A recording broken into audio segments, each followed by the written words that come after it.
આજે ગુજરાત સરકાર અને કેન્દ્ર સરકારના 24,000 થી પણ વધારે કામોના ખાતમુહૂર્ત અને લોકાર્પણ કાર્યક્રમ માટે ઓપરેશન સિંદૂર પછી દેશના પ્રધાનમંત્રી નરેન્દ્રભાઈ મોદી પ્રથમ વખત ગુજરાત પ્રવાસે આવ્યા હોય ત્યારે સમગ્ર ગુજરાતમાં એક અલગ ઉત્સાહ જોવા મળી રહ્યો છે અને સાથે સાથે સોમનાથ અને જુનાગઢમાં પણ એક અલગ ઉત્સાહ ઓપરેશન સિંદૂરના માધ્યમથી પણ છે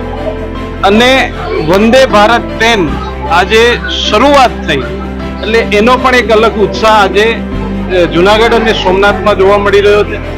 દરેક વિસ્તારના લોકોની માગણી હોય છે કે અમારા વિસ્તારમાં કનેક્ટિવિટી વધે અને ખાસ કરીને દરેક લોકોની એવી માગણી હતી કે વંદે ભારત ટ્રેન સોમનાથથી સુરત અથવા અમદાવાદની શરૂઆત થાય અને આજે એની શરૂઆત થઈ ગઈ છે. ત્યારે હું દેશના પ્રધાનમંત્રી આદરણીય નરેન્દ્રભાઈ મોદીજી, આપણા રેલવે મંત્રી અશ્વિની વૈષ્ણવજી અને રાજ્યના મુખ્યમંત્રી આદરણીય ભૂપેન્દ્રભાઈ પટેલનો ખૂબ ખૂબ આભાર માનું છું કે આજે એમના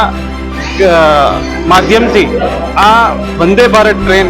જુનાગઢ સોમનાથના યાત્રિકો પ્રવાસીઓને લાભ મળશે એટલા માટે એમનો ખૂબ ખૂબ આભાર માનું. આપે પણ આજે યાત્રા કરી વેરાવળથી જુનાગઢ, કેવો અનુભવ રહ્યો? એક અદ્ભુત અનુભવ વંદે ભારતનો. હું અગાઉ પણ ત્યાં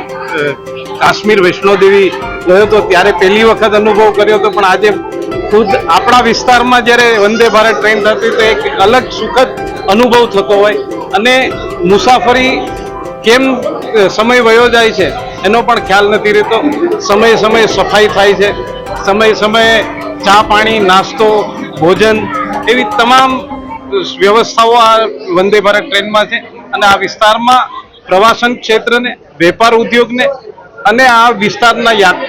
પવિત્ર યાત્રાધામોને ખૂબ મોટો ફાયદો થવાનો.